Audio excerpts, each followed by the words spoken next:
What's going on, guys? It's Welsh here and welcome to another FIFA 17 video. And today EA have been releasing videos over the last week or so, and they're finally showing some actual official gameplay from what I actually played at EA Play, so I can kind of give you a little bit more of an insight at that.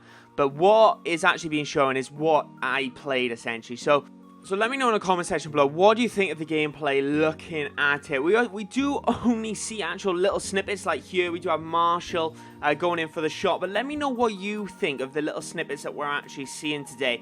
But what I'm going to talk about like each feature essentially, but how it actually works in game. And one of the big ones, of course, is the active intelligence, and you notice this straight away when you're playing the game, where usually defenders can muscle the player off the ball quite easily in FIFA 16. Now, the ability of a player to just run through and get into a better position than he used to be is actually quite huge, and that is actually really noticeable as well. But this is one of my favorite features in this particular game. It's the new set pieces. Just so you know, it's awfully complicated. It's not actually as simple as it kind of looks, especially the new target system. Target system just moves around really quick. When I was playing Chestnut Gaming, actually, you see it coming up there. It was positioned quite nicely. We used to have this feature back in FIFA 6, I think, or FIFA 07, if I'm correct. And it was utterly amazing. It was actually very good, but quite complicated. But what you need to realize now with the new gameplay, especially the set pieces, is that it will take some getting used to. The first few games really couldn't handle it, and when I kind of got the idea of what's going on, right, okay, slowly does it. But with FIFA, in my opinion, you are quite fast paced, you need to be quick, you need to cross it in. That kind of does prove it to be a little difficult with the corners essentially. Free kicks on the other hand are amazing, I'll get those in a moment, but when you do nail it, when you do get the hand of the actual new target system, corners are very, very good. You score a lot more corners compared to what you used to do, and I think that's actually pretty amazing. So that's one thing I always struggled with in FIFA 16 was the actual corners to it, but this kind of solves this problem with the new targeting system. But now to free kicks.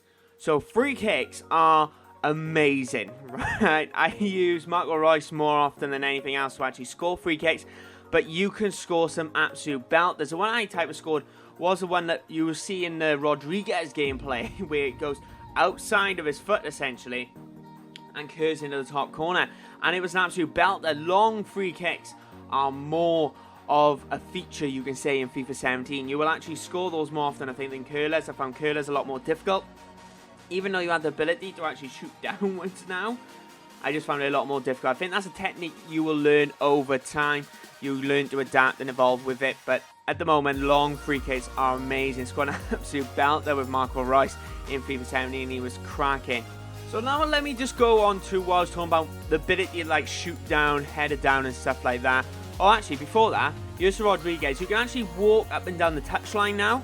Also, you see that there, but it's quite weird when you do it because you're not kind of limited. You kind of run up a little bit, and then I'm assuming there's a barrier. I would assume that.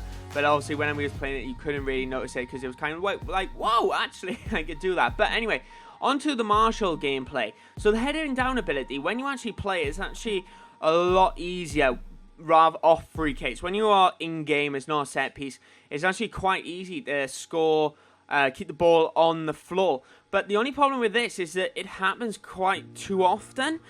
What it is, when you do shoot, you think you're going to belt that thing up in the top left-hand corner. Actually, you're kind of scuffing it across the floor.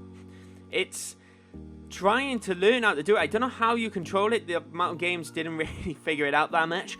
But you need to learn so much to try and get this ball up in the air. I think a lot of shots these days are going to be across the floor, and that's what the new features kind of come in, obviously, with the Anthony Marshall clip, you can say. But I honestly find it really difficult to shoot the ball up in the air. A lot of the time, it feels like you are scuffing the shot, and you just get quite angry with it. And you do it with penalties as well, the exact same. That feature obviously goes into penalties as well. And it goes there as well. When Chestnut took a couple of penalties, he didn't actually score one. So they were kind of scuffed across the floor. You need to learn to handle the power. You need to learn to actually aim it correctly and everything. And the power is a big one. It's like, do I put more power? I'm putting the same amount of power as I did before, but I think I need a little bit more. So the keeping the ball on the floor is going to be a big feature that we all need to adapt to, including the free kicks and set pieces. There is rumours that you can pass the free kick, you can pass the penalty. We never actually tried it, but apparently you can. But guys, that's the end of this video about some FIFA 17 gameplay. You finally get to see it in this video, and I hope you all do enjoy. Let me know your thoughts on the FIFA 17 gameplay in the comments section below. I think it'll be quite interesting to see what your opinions are, and that's my opinion. Honestly, the gameplay is quite good, but it's really difficult. You need there's a lot of learning curve. There's a big learning curve in FIFA 17 in my opinion. But guys, that's the end of this video. Hope you all did enjoy it, and I'll catch you next time. Don't forget to like, comment, subscribe, and check me out on Twitter while Bye bye.